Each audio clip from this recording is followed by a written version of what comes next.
샬롬 샬롬 샬롬 샬롬 샬롬. 하나님 사랑합니다. 여러분 주 안에서 사랑합니다. 이르미야 20장 7절에서 11절 말씀, 불타오르는 말씀입니다. 7절에서 11절입니다. 야훼여, 주께서 나를 권유하심으로 내가 그 권유를 받아 싸우며 주께서 나보다 강하사 이기셨으므로 내가 조롱거리가 되니 사람마다 종일토록 나를 조롱하나이다. 내가 말할 때마다 외치며 파멸과 멸망을 선포함으로 야훼의 말씀으로 말미암아 내가 종일토록 치욕과 모욕거리가 됨이니이다. 내가 다시는 야훼를 선포하지 아니하며 그의 이름으로 말하지 아니하리라면 나의 마음이 불붙는 것 같아 골수에 사무치니 답답하여 견딜 수 없나이다. 나는 무리의 비방과 사방의 두려움을 들었나이다. 그들이 이르기를 고소하라, 우리도 고소하리라 하며 내 친한 벗도 다내가 실족하기를 기다리며 그가 혹시 유혹을 받게 되면 우리가 그를 이기어 우리 원수를 갚자 하나이다. 그러하오나 야훼는 두려운 용사 같으시며 나와 함께 하심으로 나를 박해하는 자들이 넘어지고 이기지 못할 것이 오며 그들은 지혜롭게 행하지 못함으로 큰 치욕을 당하오리니 그 치욕은 길이 잊지 못할 것입니다. 여기까지죠. 11절까지. 베드로전서 1장 11절에 그러므로 마음을 단단히 먹고 정신을 차려라, 이런 말씀을 하십니다. 앞에서 무슨 일이 있었길래 마음을 단단히 먹고 정신을 차리라고 하는 것일까? 베드로전서의 수신자인 소아시아 교회들은 박해와 고난 속에 있었어요. 예수를 믿고 이제 새로운 하나님의 자녀가 되었는데 어려운 현실 때문에 전에 쫓던 세상의 욕망과 헛된 생활 방식을 다시 따를까봐 마음을 단단히 먹고 정신을 차리라고 권고하고 있는 거죠. 결국 지금 본문에서 고난과 박해보다 무서운 것이, 죽음보다 조심해야 할 것이 바로 세상의 욕망과 과거의 생활 방식이다, 이렇게 말씀하고 있습니다. 그러면서 이것을 조심하기 위해서 16절에 보면 내가 거룩하니 너희도 거룩하라, 이렇게 말씀하죠. 하나님께서 말씀하세요. 근데 여기서 거룩하다는 뜻이 아주 중요합니다. 우리는 거룩하다고 하면 윤리적인 문제에 국한해서 생각할 때가 많아요. 그러나 거룩한 삶은 보다 다양하고 넓은 의미가 있다는 거. 거룩하다, 히브리어 카다시에는 여러 가지 뜻이 있는데 먼저 밝다, 빛나다, 이런 뜻을 갖고 있어요. 거룩하신 하나님의 밝은 불 속에 나타나시고 빛나는 영광 중에 자신을 드러내시는 이유가 바로 여기에 있다. 그래서 구약의 빛 가운데 계신 하나님이 이 땅에 빛으로 오셔서 세상을 비추시고 우리에게 세상의 빛이 되라고 말씀하시죠. 이것은 내가 거룩하니 너희도 거룩하라. 내가 빛이 되었으니 너희도 빛이 되라는 말씀이에요. 그런데 거룩하다는 카다시에 가장 또 다른 뜻이 있어요. 그것은 칼로 도려내다, 나누다, 따로 세우다, 이것들을 정리하면 구별된다라는 뜻이 있습니다. 거룩하신 하나님은 단어의 뜻처럼 당시 이스라엘 주변 나라의 신들을 칼로 도려내듯이 구별하셨다라는 거예요. 쓸데없는, 하나님 아주 싫어하는 우상들을 도려냈다.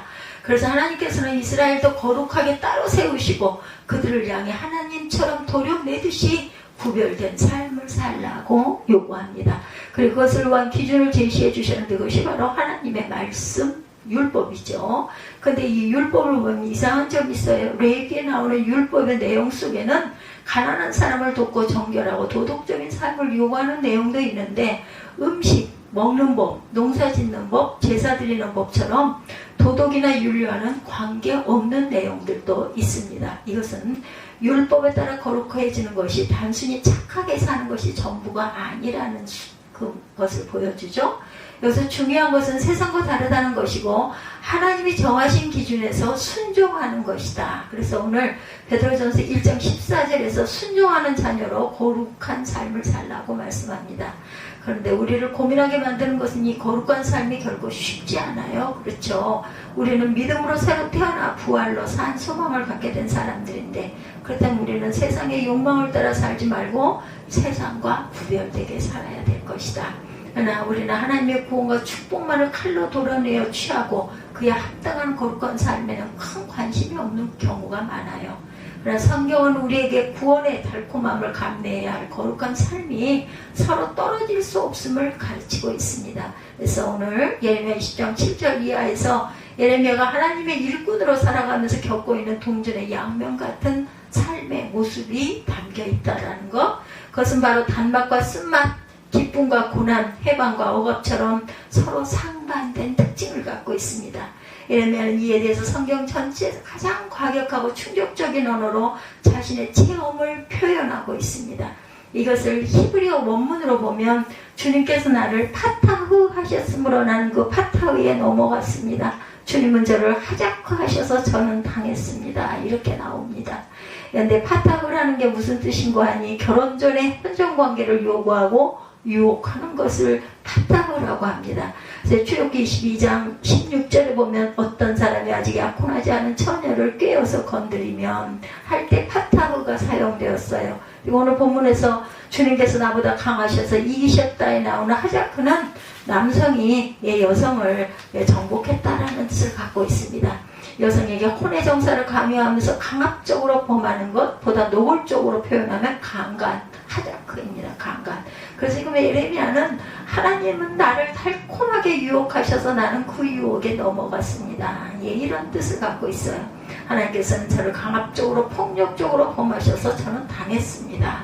이렇게 항의를 하고 있는 거예요. 아주 강한 항의죠. 그래서 성경 어디에도 찾아볼 수 없는 참으로 민망하고 충격적인 표현입니다. 우리가 원어적으로 보지 않아서 그렇지. 예레미야는 이렇게 표현할 수밖에 없는 부름받은 일꾼으로서의 구별된 삶을 살고 있었다. 예레미야서 1장 5절에 보면 하나님께서 예레미야에게 말합니다. 내가 너를 모태에서 짓기도 전에 너를 선택하고 내가 태어나기도 전에 너를 거룩하게 구별해서 문 민족에게 보낼 예언자로 세웠다. 이렇게 말씀하고 있어요. 예레미야 1.5절에.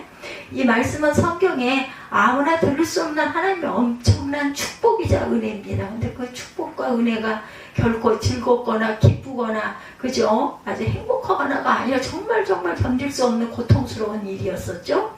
태어나기도 전에 전능하신 야훼 하나님이 자신을 선택하시고 하나님처럼 거룩하게 구별하셔서 주의 영을 부어 예언자로 세웠던 그 말씀, 예레미야에게는 짜릿한 쾌감과 기쁨 그리고 커다란 자부심을 가질 수밖에 없는 그런 말씀이었어요. 그러면서 하나님께서는 예레미야에게 더 귀가 솔깃한 말씀을 하시죠. 8절에 보면 앞으로 힘든 일이 있어도 사람들을 두려워하지 말아라. 내가 늘 너와 함께 있으면서 보호해 주겠다. 이렇게 말씀하죠. 하나님을 만나는 것도 대단한 일인데 지금 하나님께서는 아예 늘 함께 하시고 보호하시겠다. 내가 너와 늘 함께 하겠다. 약속하셨어요. 그러면서 예레미야 1.9절 이하에 놀라운 일이 벌어지죠. 하나님께서 손을 내밀어 예레미야 입에 대시고 예레미야에게 말씀하십니다. 내가 내 말을 네 입에 맡긴다. 이렇게 말씀하세요.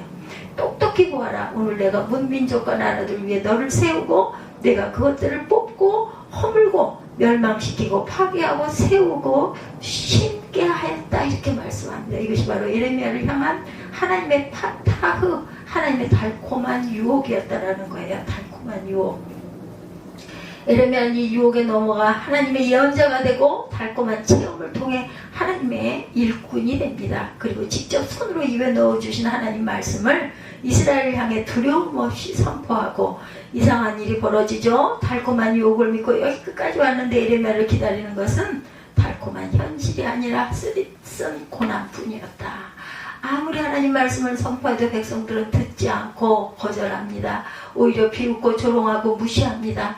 어떤 사람들은 더 이상 말하면 죽이겠다고 협박하고 오늘 보면 바로 앞에 보면 심지어 성전감독 바스울은 예레미야를 때리고 감금하죠. 그래서 예레미야는 오늘 본문에서 이와 같이 과격한 합의를 하나님께 하면서 이제는 예언자 일을 그만두겠다고 파업을 선언합니다. 오늘 누가복음서에서 예수님 나그네 같은 삶이 등장하죠. 그리고 예레미야처럼 하나님의 일꾼이 겪는 달콤함과 쓴맛이 똑같이 등장을 합니다. 누가복음에 예수께서 제자들과 사람들이 볼 때 충분히 달콤한 존재였는데 예수님은 병든 사람을 고치고 죽은 사람을 살리고 배고픈 사람을 먹으면서 온갖 기적을 일으키세요. 그리고 그가 전하는 말씀은 지금까지 들어본 적이 없는 놀라운 가르침들입니다. 그래서 어떤 이는 그를 엘리야라고도 하고 어떤 이는 모세라고도 하고 몇몇 제자들은 메시아여 하나님의 아들로 고백하기도 합니다. 그래서 우리가 예수를 그 달콤한 때문에 믿고 찾듯이 그 당시에도 많은 사람들이 그 기적을 보고 말씀을 듣고 치유를 얻기 위해서 주변에 몰려들죠. 오늘 본문에도 어떤 사람은 아예 제자가 되겠다고도 요청을 합니다. 예수께서도 주변에 온 사람들을 향해 나를 따라오라 말씀하시죠. 그러나 사람들은 달콤한 예수에게만 관심이 있었어요. 오늘 본문에 보면 예수는 지금 어디론가 길을 가고 있는 중에 보면 예수님은 자신의 죽음을 예고하고 계세요. 51절에도 지금 예수는 십자가에서 죽기 위해서 예루살렘을 향해 가고 있었고 결국 예수가 가고 있는 길은 쓰디쓴 고난의 길이었어요. 예수를 예수로 만들어주는 예수만의 길, 바로 거룩하게 구별된 길이었다. 지금 그 죽음의 도상에서 사람들에게 나를 따라오너라 공고하십니다. 그런데 자칭해서 선생님이 가시는 곳이면 어디든지 따라가겠다고 한 사람이 갑자기 없어지죠. 예수님의 부름을 받은 두 번째, 세 번째 사람도 예수가 가는 길이 머리 둘 것도 없는 노숙자의 길이고 집안식과 제대로 이별도 못하고 아버지의 장례도 치르지 못한 힘들고 각박한 삶인 것을 알고도 아무런 대답조차 하지 못합니다. 그래서 그들은 예수의 말씀이 끝난 다음에 침묵과 함께 성경에서 사라져버리죠. 하나님의 다른 신들과 칼로 도려내듯이 구별된 분이라는 것은 바로 이 십자가 때문이다. 하나님은 바알이나 아세라처럼 쾌락과 풍요만을 내미는 사탕발림의 신이 아니에요. 하나님의 인간이 되어 이 땅에 오셔서 우리와 함께 고난당하시고 죽으심으로 칼로 도려내는 듯한 거룩함이 무엇인지 몸소 우리에게 보여주셨어요. 따라서 우리가 하나님처럼 거룩해진다는 것은 예수 믿고 축복받고 행복한 것을 넘어서 예수처럼 세상을 위해 쓰디쓴 자기 십자가를 지는 것. 근데 우리는 침묵하죠. 그리고 사라집니다. 오늘 예레미야서의 말씀은 침묵하고 사라지는 우리를 향해서 입을 열게 하시고 주님 옆에 다시 서도록 공고하십니다. 이언제 예레미야는 하나님이 나를 유혹하여 여기까지 왔는데 더 이상은 힘들어서 못 가겠습니다 라고 항의해요. 근데 본문에 보면 그때마다 예레미야를 견디지 못하게 항복시키고 입을 열게 하고 다시 서게 하는 것이 있었어요. 그것에 대해서 예레미야는 고백하죠. 내가 하지 않으려고 할 때 주님의 말씀이 심장 속에서 구절이죠. 불처럼 타올라 뼛속까지 타들어가니 나는 견디지 못해 그만 항복하고 맙니다. 예레미야 이 고백 속에 칼로 도려내는 듯한 거룩한 삶의 원리가 들어있다. 그것은 바로 심장에서 불타오르는 말씀. 우리는 심장이 혈액을 순환시키는 기관이라고 알고 있지만 성경 시대에는 그렇지가 않습니다. 예레미야 시대는 심장으로 생각하고 심장에서 감정이 나오고 성경에서는 심장을 중심이라고 하는데 하나님이 겉모습은 보지 아니하시고 그 사람의 중심을 보신다는 것은 심장의 생각과 감정을 보신다는 뜻을 갖고 있습니다. 지금 예레미야는 자신의 심장을 제어할 수가 없어요. 지금 그의 심정은 하나님의 것이다. 말씀이 불타올라 생각과 감정을 하나님이 지배하신다. 예레미야가 가는 길이 힘들고 어렵더라도 그 말씀의 생각과 판단과 감정 속에서 불타올라 예레미야를 꼼짝 못하게 하고 하나님께로 항복하도록 만든다. 그래서 예레미야가 이스라엘 역사상 가장 큰 고난과 역경의 길을 갈 수 있었던 것은 그의 심장 속에서 하나님이 생각하시고 하나님이 판단하시고 하나님이 결단하셨기 때문이었어요. 고통의 감각과 슬퍼하는 마음조차도 예레미야의 것이 아니라 바로 하나님의 것이었다. 그래서 베드로 전서에서도 1장에서도 마음을 단단히 먹고 정신을 차려라. 이 말씀을 헬라어 성경에서 직역하면 마음의 허리를 동여매라 라는 뜻을 갖고 있다는 거. 그리고 그것을 구약 성경식으로 바꾸면 심장을 동여매라. 오늘 예레미야서 20장 말씀처럼 또한 10절처럼서 하나님께서 사람을 겉모습으로 판단하지 아니하시고 각 사람의 행위대로 각 사람이 심장에 판단하고 움직이게 하는 그 행위대로 심판하신다고 말씀하죠. 그래서 항상 우리가 금식도 하고 이웃 돕기도 하고 계절마다 어떤 때 절기마다 거룩한 생활을 하기도 합니다. 우린 것이 작지만 거룩한 행실이고 예수의 십자가에 동참하는 것이라고 믿는데 한 가지 생각해 봐야 할 것은 예수를 믿지 않는 사람들도 이웃을 돕는다는 것. 교회가 아니더라도 기업에서 더 큰 돈을 이웃을 위해 사용하기도 합니다. 오히려 예수 믿지 않는 사람들이 더 착하게 사는 경우도 많아요. 그렇다면 우리가 가난한 자를 돕는 것이 세상의 다른 사람들이 하는 선한 일과 어떻게 구별되는가? 무엇이 우리에게 거룩한 행실인가? 우리는 생각해 봐야 되겠다. 겉으로 보면 별로 다를 바 없지만 여기에 중요한 차이가 있습니다. 그것은 바로 우리를 거룩하게 하고 거룩하게 살도록 만드신 분은 오직 하나님이시라는 것. 우리가 가난한 자를 돕는 동기는 동정심이나 자선사업 때문이 아니라 예수 때문에 한다라는 것. 우리가 고난을 마다하지 않는 것은 금욕생활을 위해서가 아니라 예수가 고난을 당하셨기 때문에 한다라는 것. 가난한 자를 돕고 고난을 감내하고 우리가 시도하는 모든 거룩한 행실의 주체는 내가 아니라 하나님이시다. 인간은 결코 스스로 거룩해질 수 없습니다. 스스로 십자가의 길을 갈 수 없어요. 모든 것이 우리 심장에 하나님 말씀이 불타올라 그 말씀을 통해 하나님이 판단하고 결단하시고 이끌고 가십니다. 그래서 예수도 스스로 자기 힘과 판단으로 십자가를 지지 않았고 그의 십자가는 하나님 말씀에 대한 순종이었고 하나님 말씀에 그의 심장이 불타오를 때 그는 십자가를 지고 죽음을 이길 수가 있었다. 예, 예수의 십자가의 길을 따르는 저와 여러분들이 되시기 바랍니다. 그것을 위해서 여러분의 가슴속에 하나님의 심장을 풀 수 있기 바랍니다.